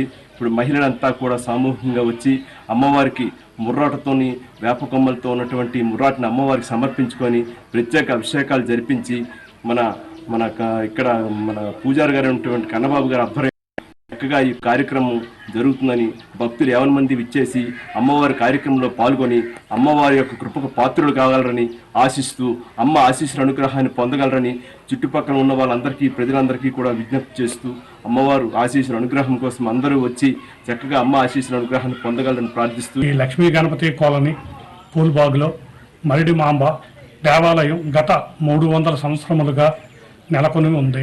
ఇక్కడ భక్తులెల్లరూ కూడా పట్టణంలో దేవాలయాలు ఎక్కడైనా కూడా ముందు కార్యక్రమాలు ప్రారంభించే ముందు ఇక్కడికి వచ్చి పసుపు కుంకాలని చూపించి అమ్మవారి దగ్గర ఆశీస్సులు పొంది కార్యక్రమాలు ప్రారంభించడం ఒక ఆనవాయితీగా వస్తుంది. క్రీడలకు రాష్ట్ర ప్రభుత్వం ఎంతో ప్రాధాన్యతనిస్తుందని సాప్ చైర్మన్ అనిమి రవినాయుడు అన్నారు. సర్వీజీ స్టేడియంలో క్రికెట్ పోటీల ముగింపు కార్యక్రమంలో ఆయన పాల్గొన్నారు. సాప్ నిధులతో ఏర్పాటు చేసిన ఏసీ రూమ్లను ఆయన ఎమ్మెల్యే అదితి గజపతిరాజుతో కలిసి ప్రారంభించారు.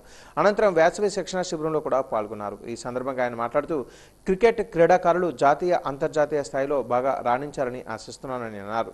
క్రీడలు ఆరోగ్యానికి సహకరిస్తాయని తెలిపారు. క్రీడల అభివృద్ధికి అన్ని రకాల చర్యలు తీసుకుంటున్నామని అన్నారు. కార్యక్రమంలో డిఎస్డీఓ వెంకటేశ్వర తదితరులు పాల్గొన్నారు.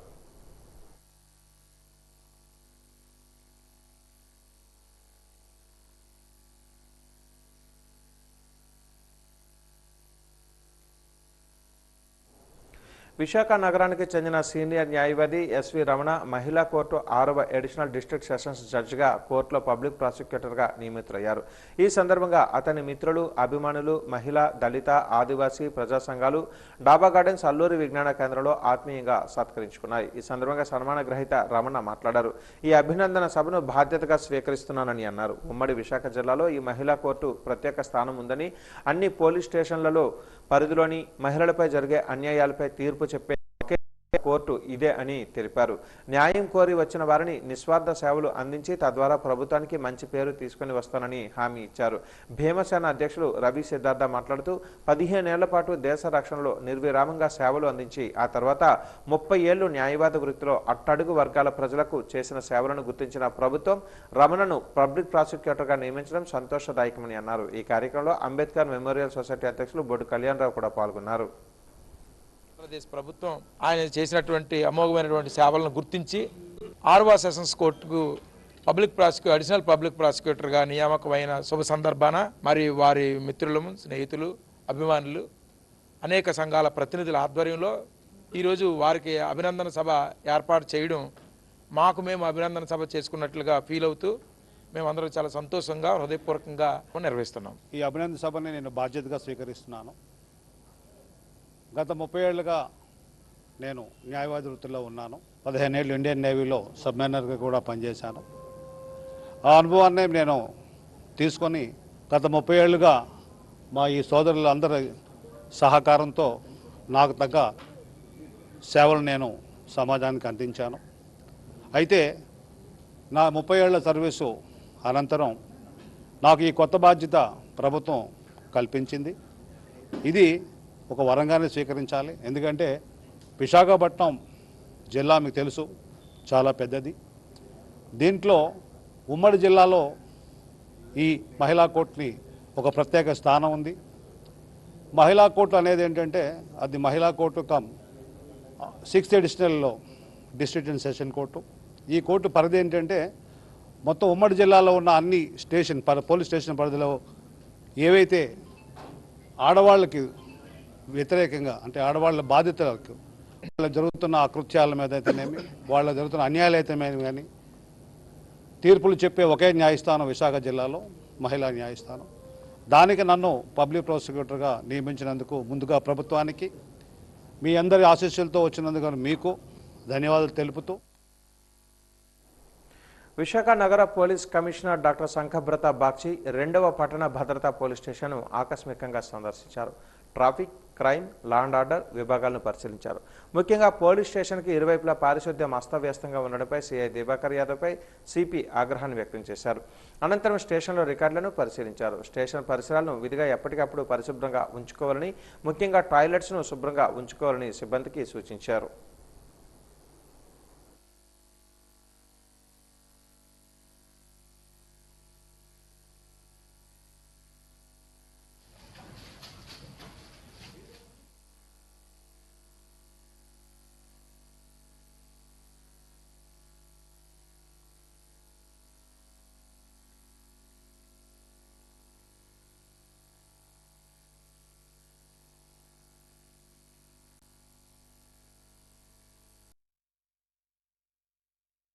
డిమాండ్లపై కమిషన్లు అంగీకరించిన ఒప్పందాలను నిర్దిష్ట గడువులుగా అమలు చేయకుంటే నిరవధిక సమ్మె తప్పదని జీవీఎంసీ కాంట్రాక్ట్ వర్కర్స్ యూనియన్ హెచ్చరించింది.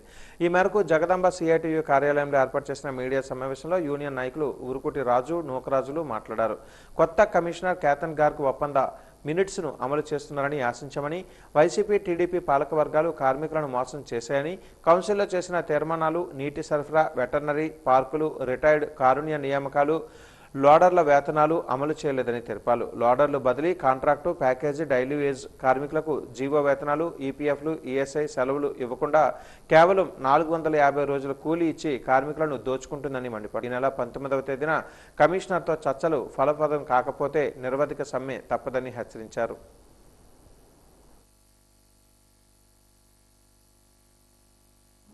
సంవత్సరాలు దిగుబడి కార్మికులు ఎవరైతే ఉన్నారో వాళ్ళందరూ కూడా ఆర్కే బీచ్లో కాగితాలు ఎదుర్కొనే పరిస్థితి ఏర్పడింది. ఎందుకంటే 2024 తర్వాత ఎవరైతే చనిపోతున్నారో, ఎవరైతే 60 సంవత్సరాలు దిగిపోయారో వాళ్ళ పిల్లలకి ఒక్కరికి కూడా ఉద్యోగాలను ఇవ్వలేదు. 2024 ముందు అందరికీ కూడా ఆఫ్కోర్స్లో ఎవరైతే చనిపోయినా, ఎవరు రిటైర్మెంట్ అయినా సరే వాళ్ళ పిల్లలకి వెంటనే ఉద్యోగాలకు ఇచ్చేవారు. కానీ 24 తర్వాత ఉద్యోగాలు ఇవ్వకపోవడం వల్ల వాళ్ళ కుటుంబాలన్నీ కూడా రోడ్డు పడిపోయాయి. మేము ఏమడుగుతున్నామంటే మరి 2024 ముందు ఇచ్చిన ఉద్యోగాలు ఈ రోజు మీరు ఎందుకు ఇవ్వట్లేదు అడుగుతున్నాం. మున్సిపల్ కార్మికులు పెండింగ్ సమస్యలు పరిష్కారం చేయాలని చెప్పేసి గత 2 సంవత్సరాలుగా మన జీవీఎంసీలో మున్సిపల్ కార్మిక సమస్యలు విపరీతంగా పెరుగుతూ ఉన్నాయి. ఏ ఒక్క సమస్య కూడా పరిష్కారం కావడం లేదు. ఏదైతే యాప్ కాస్ట్ పోస్టులు ఉన్నాయో యాప్ కాస్ట్ పద్ధతిలో జీవో నెంబర్ 36ని అమలు చేసి ఆ రకంగా ఉద్యోగాలు ఫిలప్ చేయాలి తప్ప డైలీ వేజ్ పోస్టులు అంటే ఎట్టి పరిస్థితుల్లో ఊరుకునేది లేదు. అలాగే ఏదైతే ఏరియాస్ ఉన్నాయి ప్రధానంగా పబ్లిక్ హెల్త్ కార్మికులకు సంబంధించి జీవో నెంబర్ 36 ప్రకారంగా సుమారుగా 15 నెలలు 25 నెలలు 30 నెలల దాకా ఏరియాస్ పెండింగ్ లో ఉన్నాయి. అవి ఒకటి కూడా అమలు చేయరు. అలాగే ఏదైతే ఈ డైలీ వేజ్ పోస్టులు ఉన్నారో లోడర్స్ కానీ క్లాబ్ డ్రైవర్స్ కానీ వీళ్ళందరికీ కూడా టైంకి జీతాలు ఇవ్వరు. ఒక్కొక్క కార్మికుడికి 6-7 నెలలు పెట్టి జీతాలు ఇవ్వకుండా జీవీఎంసీ అధికారులు ఇబ్బంది పెడుతున్నారు. కనీసం అధికారులు ఒకరికైనా దయాన్ని అడుగుతా ఉన్నాం. 6-5 నెలలు జీతాలు లేకపోతే కార్మికుడు ఏ రకంగా పనిచేయాలని చెప్పేసి సందర్భంగా మనం తెలియజేస్తా ఉన్నాం. విశాఖ ఉక్కు ప్రైవేటీకరణను ఉపసంహరించుకున్నట్లు కేంద్ర ప్రభుత్వం పార్లమెంట్లో ప్రకటించాలని సిఐటియు నాయకులు రామస్వామి డిమాండ్ చేశారు. మోడీ సర్కార్ విశాఖ ఉక్కు ప్రైవేటీకరణ నిర్ణయాన్ని ప్రకటించింది మొదలు అఖిలపక్ష కార్మిక ప్రజా సంఘాల జేఏసీ జీవీఎంసీ గాంధీ పార్క్లో చేపట్టిన రిలే నిరాహార దీక్షలు 1855వ రోజుకు చేరుకున్నాయని అన్నారు. శిబిరానికి రామస్వామి మద్దతు తెలిపి మాట్లాడారు. స్టీల్ ప్లాంట్ ప్రైవేటీకరణను ఉపసంహరించుకున్నట్లుగా కేంద్ర ప్రభుత్వం పార్లమెంట్లో ప్రకటించేలా రాష్ట్ర ప్రభుత్వం ఒత్తిడి తీసుకొని రావాలని కోరారు. అదేవిధంగా రాష్ట్రంలో పుష్కలంగా ఐరన్ ఓర్ ఉన్నట్లుగా ప్రకటించి ముఖ్యమంత్రి చంద్రబాబు ఆ గన్లను జిందాల్ మిట్టలకు కాకుండా విశాఖ ఉక్కుకు కేటాయించాలని డిమాండ్ చేశారు. విశాఖ ఉక్కుకు సొంత గనులు కేటాయించి ఉద్యోగుల సంఖ్యను పెంచి పని ఒత్తిడిని తగ్గించి ఉత్పత్తిని పెంచేలా ప్రభుత్వం చర్యలు తీసుకోవాలని కోరారు. కేంద్ర ప్రభుత్వం 2021 జనవరి 27న ప్రకటించింది. అప్పటి నుంచి కూడా విశాఖపట్నం స్టీల్ ప్లాంట్ ప్రభుత్వ రంగంలో కొనసాగాలని చెప్పేసి పెద్ద ఎత్తున ఉద్యమం జరుగుతూ ఉంది. ఈ ఉద్యమం ఫలితంగా విశాఖపట్నం స్టీల్ ప్లాంట్ కి కేంద్ర ప్రభుత్వం 11,440 కోట్ల ప్యాకేజీ ప్రకటించింది. కానీ ప్యాకేజీ ప్రకటించిన అనంతరం కూడా ఈరోజు విశాఖపట్నం స్టీల్ ప్లాంట్ పరిస్థితి అత్యంత దారుణంగా తయారైంది. విశాఖపట్నం స్టీల్ ప్లాంట్ ఉత్పత్తి ఖర్చు తగ్గించకపోగా ఉత్పత్తి ఖర్చు పెరిగే పరిస్థితి ఉంది. కోకో అన్నం గతంలో విశాఖపట్నం స్టీల్ ప్లాంట్ కావాల్సిన కోక్ స్టీల్ ప్లాంట్ తయారు చేసుకునే వాళ్ళం. ప్యాకేజీ ప్రకటించిన తర్వాత కోక్ బయట నుంచి కొనుక్కోవాల్సి వస్తా ఉంది. పెల్లెట్స్ బయట నుంచి కొనుక్కోవాల్సి వస్తా ఉంది. కోకు పెల్లెట్లు బయట నుంచి కొనుక్కొని వచ్చి విశాఖపట్నం స్టీల్ ప్లాంట్ ఉత్పత్తి చేస్తా ఉన్నారు. ఇంటిగ్రేటెడ్ స్టీల్ ప్లాంట్ లో ఇది అత్యంత దారుణమైన పరిస్థితి. బయట నుంచి కోకు పెల్లెట్లు కొనుక్కొచ్చి స్టీల్ ప్లాంట్ ఉత్పత్తి చేసినట్టయితే లాభాలు ఏ విధంగా వస్తాయని చెప్పి అడుగుతా ఉన్నాం. ఉద్యోగులు తగ్గారు, పనిభారం పెరిగింది, ప్రమాదాలు పెరుగుతూ ఉన్నాయి. విశాఖపట్నం స్టీల్ ప్లాంట్ చరిత్రలో ఒక్క సంవత్సరంలో 12 యాక్సిడెంట్లు జరిగిందంటే ఇంతవరకు లేదు. స్టీల్ ప్లాంట్ ప్రారంభించినప్పటి నుంచి విశాఖపట్నం స్టీల్ ప్లాంట్ 7 మిలియన్ టన్నుల నుంచి 20 మిలియన్ టన్నులు విస్తరించడానికి అవకాశం ఉంది. కాబట్టి ఆ మైన్స్ కనుక విశాఖపట్నం స్టీల్ ప్లాంట్ కేటాయించినట్టయితే ఇక్కడ ఉన్నటువంటి ఉపాధి పెరుగుతుంది, నిర్వాసితులు ఉద్యోగాలు కలుస్తాయి, రాష్ట్ర ప్రభుత్వానికి ఆదాయం వస్తుంది.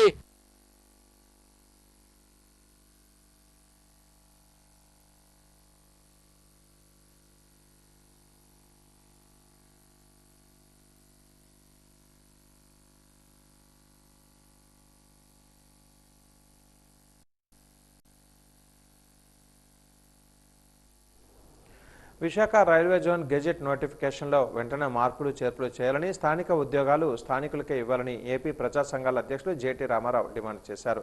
ఈ మేరకు ద్వారకా బస్ కాంప్లెక్స్ సమీప గురజాడ విగ్రహం కోడలిలో గరిటెలతో కంచాలను కొడుతూ నిరసన తెలిపారు. Railway research centre, recruitment board training centre ఏర్పాటు చేయాలని, రైల్వేలో ఖాళీ ఉద్యోగాల భర్తీ కోసం మెగా జాబ్ మేళా నిర్వహించాలని నినాదాలు చేశారు. ఈ సందర్భంగా ఆయన మాట్లాడారు. విశాఖ రైల్వే జోన్ ఏర్పాటైందంటే అది స్థానిక యువతకు ఉద్యోగాలు రావటానికేనని, కానీ ప్రస్తుతం అమలవుతున్న నియామక నిబంధనలు స్థానిక నిరుద్యోగులను తీవ్రంగా నష్టపరుస్తున్నాయని ఆగ్రహాన్ని వ్యక్తం చేశారు.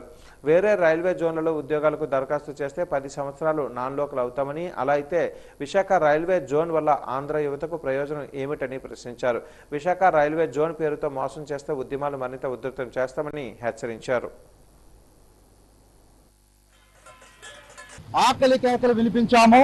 విశాఖ రైల్వే జోన్ వచ్చినా కానీ మాకు ఉద్యోగ అవకాశాలు లేవు. మాకు ఉద్యోగాలు కావాలంటే భువనేశ్వర్ వెళ్ళి దరఖాస్తు చేసుకోవాలి, లేదా తెలంగాణకి వెళ్ళి దరఖాస్తు చేసుకోవాలి. అక్కడ దరఖాస్తు చేసుకుంటే కనీసం 10 సంవత్సరాలు అక్కడ పనిచేయాలి. అంటే మేము అక్కడ నాన్ లోకల్ అవుతున్నాం. లేదు, మాకు విశాఖ రైల్వే జోన్ మాకే నోటిఫికేషన్ కావాలి, మా ఉద్యోగాలు మాకే కావాలని అడిగితే ఒకళ్ళు కూడా అర్థం చేసుకోవట్లేదు. ఇవాళ బీహారు, బెంగాల్, ఒడిషా వాళ్ళు ఎక్కడ స్థానికులు అవుతున్నారు, వాళ్ళు వైజాగ్ వాసులు అవుతున్నారు. బీహార్, బెంగాల్, ఒడిషా, తెలంగాణ వాళ్ళు స్థానికులు అవుతున్నారు. ఇక్కడున్న మేము నాన్ లోకల్ అవుతా ఉన్నాం. ఉద్యోగ నియామకాలకు సంబంధించి మాకు అన్యాయం జరుగుతుంది. నోటిఫికేషన్ కానీ, నెగిటివ్ మార్కులు కానీ, ఏజ్ కానీ. నేను ఇంకో మాట కూడా చెప్తా ఉన్నా, ఏజ్ కూడా రిలాక్సేషన్ ఇవ్వాలి. ఎందుకంటే 10 సంవత్సరాలు మీరు జోన్ లేట్గా ఇచ్చారు. ఇవాళ కనీసం 40 సంవత్సరాలు ఉన్న యువకులకి ఉద్యోగ అవకాశాలు కల్పించాలి. 1990 తర్వాత పుట్టిన వాళ్ళకి మీరు 10 సంవత్సరాలు లేటుగా ఇచ్చారు. మరీ ముఖ్యంగా కేకే లేను ఇవాళ రూట్ మ్యాప్ లోని రోడ్డు కూడా ఏకే లైన్ తో కలిపి ఉన్న రైల్వే జోన్ మాత్రమే కావాలి. ఉద్యోగ నియామకాల్లో స్థానికులకు అవకాశం కల్పించాలి. ముస్లిం యంగ్ మెన్ అసోసియేషన్ ఆధ్వర్యంలో 1 టౌన్ షాదీఖానాలో ఉచిత ఖత్నా కార్యక్రమాన్ని నిర్వహించారు. అసోసియేషన్ అధ్యక్షులు చిన్న రెహమాన్ ఆధ్వర్యంలో ఏర్పాటు చేసిన ఈ సుంతి కార్యక్రమంలో శ్రీకాకుళం, విజయనగరం, విశాఖపట్నం, అనకాపల్లి, తూర్పుగోదావరి జిల్లాల నుంచి సుమారు 300 మంది పాల్గొని శస్త్రచికిత్సలు చేయించుకున్నారు. ఎన్టీఆర్ వైద్య సేవా చైర్మన్ సీతంరాజు సుధాకర్, వైసీపీ నాయకులు ఫరూక్ ఈ సుంతి కార్యక్రమాన్ని పరిశీలించారు. ఈ సందర్భంగా చిన్ని రెహమాన్ మాట్లాడుతూ 17 ఏళ్లుగా ఖరీదైన ఈ సుంతి కార్యక్రమాన్ని ఉచితంగా నిర్వహిస్తున్నట్లుగా చెప్పారు. సీతంరాజు సుధాకర్, ఫరూక్ మాట్లాడారు. సుంతి చేయించుకోవడం వల్ల అనారోగ్య సమస్యలు దరి చేరవని అన్నారు. 17 ఏళ్లుగా ఉచిత ఖత్నా కార్యక్రమాన్ని నిర్వహిస్తున్నట్లుగా నిర్వాహకులు అభినందించారు. ఈ కార్యక్రమంలో టీడీపీ నాయకులు వల్లూరు భాస్కరరావు, బుచ్చ రామరెడ్డి తదితరులు పాల్గొన్నారు.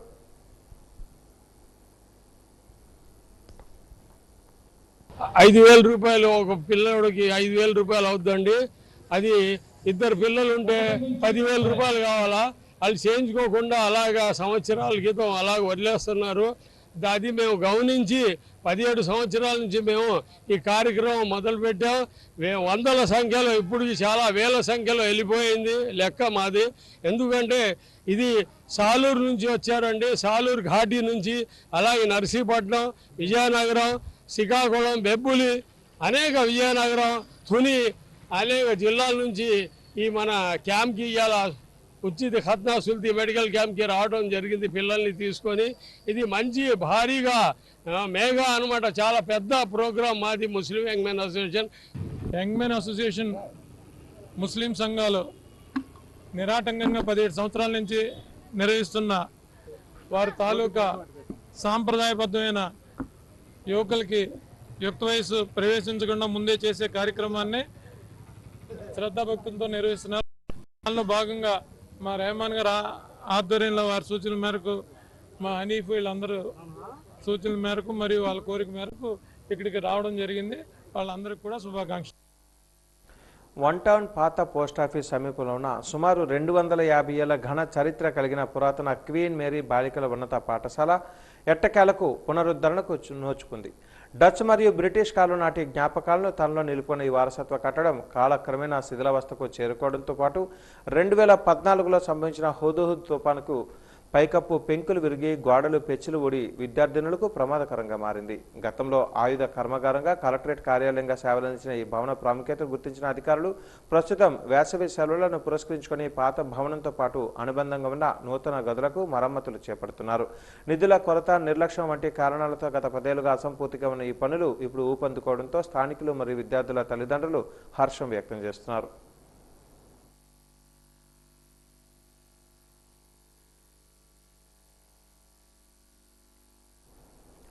Visakha arts and dance association ఆధ్వర్యంలో ప్రముఖ వాగ్గేయకారుడు శ్రీ తాళ్లపాక అన్నమాచార్య 118వ జయంతి వేడుకలు బీచ్ రోడ్లో ఘనంగా జరిగాయి. ఈ వేడుకలలో భాగంగా ముందుగా కాళీమాత ఆలయం నుంచి కురుసుర సబ్మెరైన్ మ్యూజియం ఎదురుగా ఉన్న అన్నమయ్య కళా ప్రాంగణం వరకు శ్రీ తాళ్లపాక అన్నమాచార్య శోభాయాత్ర నిర్వహించారు. కోలాటం, మహిళా బృందం అన్నమయ్య కీర్తనలకు వివిధ రీతులలో కోలాటం ప్రదర్శించి ఆకట్టుకున్నారు. ఈ సందర్భంగా Visakha arts and dance association వ్యవస్థాపక ప్రధాన కార్యదర్శి కన్నం వెంకట రమణారావు, తాళ్లపాక సందీప్, సహజ రాజయోగ టీచర్ బ్రహ్మకుమారి రామేశ్వరి తదితరులు మాట్లాడారు. అన్నమయ్య జయంతిని ఏటా జరుపుకుంటున్నట్టుగా తెలిపారు. 118వ జయంతి సందర్భంగా శోభాయాత్ర అనంతరం అన్నమయ్య పద నర్తనం కార్యక్రమాలు నిర్వహిస్తామని చెప్పారు. అన్నమయ్య కీర్తనలకు అనుగుణంగా చిన్నారులు అద్భుత నృత్య ప్రదర్శనలు అందరినీ అలరిస్తున్నాయని, తిరుమల శ్రీవారికి ఆలయ సంకీర్తనాచార్యులు అన్నమయ్య 12వ తరం వారసులు తాళ్లపాక పాల్గొంటారని తెలిపారు. అసోసియేషన్ వారు నిర్వహిస్తున్నటువంటి ఈ శోభయాత్ర కార్యక్రమంలో తాళ్లపాక వారు రచించినటువంటి గేయములు కానీ, పాడిన పాటలు కానీ విస్తృతంగా ప్రచార కార్యక్రమంలో భాగంగా ఈరోజు అన్నమయ్య ప్రాంగణం, అన్నమయ్య విగ్రహం దగ్గర అన్నమయ్య కళా ప్రాంగణంలో అన్నమయ్య పదనర్తనం అన్న కార్యక్రమం ఈరోజు నిర్వహిస్తున్నాం. ఈ నిర్వహణ కార్యక్రమానికి తాళ్లపాక వంశీయులైనటువంటి 12వ తరం తాళ్లపాక గురువుజీ గారు ఈరోజు ఆ కార్యక్రమంలో పాల్గొంటున్నారు. ముఖ్య అతిథిగా నగరంలో ఉన్నటువంటి ప్రజలందరికీ కూడా సుఖసౌకర్యాలతో ఉండాలని, మెలగాలని ప్రతి సంవత్సరం కూడా అన్నమయ్య జన్మదినం రోజు ఈ Visakha art and dance association వారు తప్పనిసరిగా ఈ కార్యక్రమం నిర్వహించడం జరుగుతుందని మన 618వ అన్నమయ్య జయంతి వేడుకల్ని ఆర్కే బీచ్ కాళీమాత ఆలయం నుంచి స్వామివారు అంటే తాళ్ళపాక స్వామివారి యొక్క దివ్య ఆశీస్సులతో అన్నమయ్య 12వ తరం వారసులు వారి కార్యక్రమానికి ముఖ్య అతిథిగా విచ్చేస్తున్నారు. వారి ఆధ్వర్యంలో Visakha arts and dance academy Kannava Ramana గారు యొక్క నేతృత్వంలో ఈ కార్యక్రమం చాలా దిగ్విజయంగా ప్రారంభమైంది. మరి ఇక్కడి నుంచి అన్నమయ్య ప్రాంగణం వరకు కూడా శోభాయాత్ర ముగించుకొని అక్కడ చిన్నారులచే అన్నమయ్య పదనర్తన కార్యక్రమంతో స్వామివారికి నృత్యనీరాజన కార్యక్రమంతో ఈ యొక్క కార్యక్రమాన్ని ప్రారంభించి అన్నమయ్య 32,000 కీర్తనలని ఆయన ఎన్నో మందికి అందించారు. ఆ భాగ్యంలో మనకు కొన్ని ఆణిముత్యాలని చిన్నారుల యొక్క నృత్య ప్రదర్శనతో వాళ్ళందరికీ కూడా ఈ యొక్క అన్నమయ్య కీర్తనల యొక్క వైభవాన్ని తెలియచేస్తూ మరి ఈ 118వ